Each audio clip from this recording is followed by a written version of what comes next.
आपण हे 2 वाटी पोहे घेतलेले आहेत, ते आपण स्वच्छ धुतलेले आहेत, तसेच निवडून घेतलेले आहेत आणि आपण ते धुवून घेतलेले आहेत आणि त्यातील सर्व पाणी आहे ते काढून घेतलेलं आहे. आता आपण तोपर्यंत कांदा वगैरे कापून पोह्यांची तयारी करून घेणार आहे. तोपर्यंत 10 मिनिटामध्ये पोहे छान असे भिजले जातात, 10-15 मिनिटामध्ये. आता आपण हा मीडियम साईजचा कांदा घेतलेला आहे पहा, तो पण आपण छान असा बारीक चिरून घ्यायचा आहे.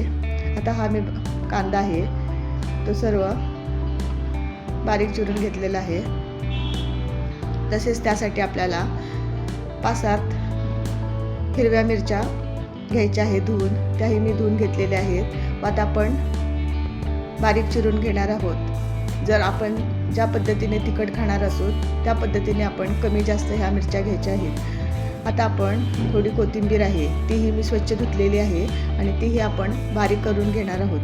आता ही बारीक बघा चिरलेली आहे. तसेच 10-12 कढीपत्त्याची पाने तीही धुवून घ्यायची आहेत आणि तीही पोह्यांसाठी वापरायची आहेत.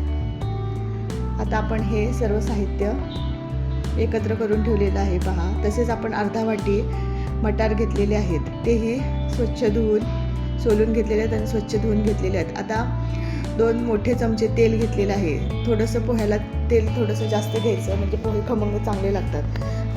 तेल तापलं की अर्धा चमचा मोहरी घातलेली आहे, अर्धा चमचा जिरे घालून घ्यायचे, पाव चमचा हिंग घालून घ्यायचा, कढीपत्ता टाकून घ्यायचा आणि त्यामध्ये बारीक कट केलेला कांदा आहे तोही घालून घ्यायचा आणि बारीक कट केलेल्या मिरच्या आहेत त्याही घालून घ्यायच्या. कांद्याबरोबर मिरची घातली की मिरचीचा तिखटपणा आहे तो तेलामध्ये उतरतो आणि पोह्याला मिरचीचा आपल्याला जेवढे तिखट पाहिजे त्या पद्धतीने तिखट होतात. तसेच आपण त्यामध्ये अर्धा चमचा हळद घातलेली आहे.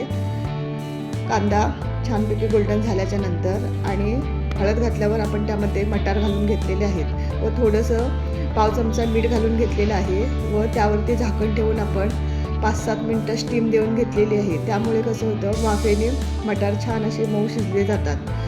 आता मटार शिजलेले आहेत. वरून आपण गार्निशिंग थोडीशी चवीला आपण हे कोथिंबीर घालून घेतलेली आहे. कोथिंबीर आपण छान मिक्स केल्यावरती आपण आता हे पोहेही आता बघा कसे सुटसुटीत छान असे भिजलेले आहेत तेही आपण मटारच्या आणि कांद्याच्या ह्याच्यामध्ये घालून घेतलेले आहेत फोडणीमध्ये.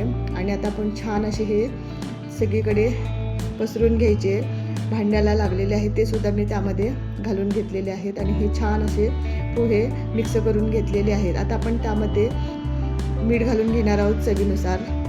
तसेच 1 चमचा साखर घातलेली आहे व पण पुन्हा आता हे छान मिक्स करून घेणार आहोत. आपण सुरुवातीलाही मीठ टाकलं होतं त्यामुळे आपण बेताचंच लागणार आहे तेवढंच आपण मीठ घालून घेतलेलं आहे. आता हे छान आपण मिक्स करून घेतलेलं आहे. आता आपण पुन्हा 5 मिनटं स्टीम देऊन घेणार आहोत. त्यामुळे पोहे असे मऊ असे वाफले जातात आणि छान होतात. आता हे पहा 5 मिनिटांनी पुन्हा झाकण काढलेलं आहे आणि पोहे आहेत ते आपण पुन्हा एकदा हलवून घेतलेले आहेत. पहा किती सुटसुटीत आणि छान असे झालेले आहेत आपले मटारचे पोहे.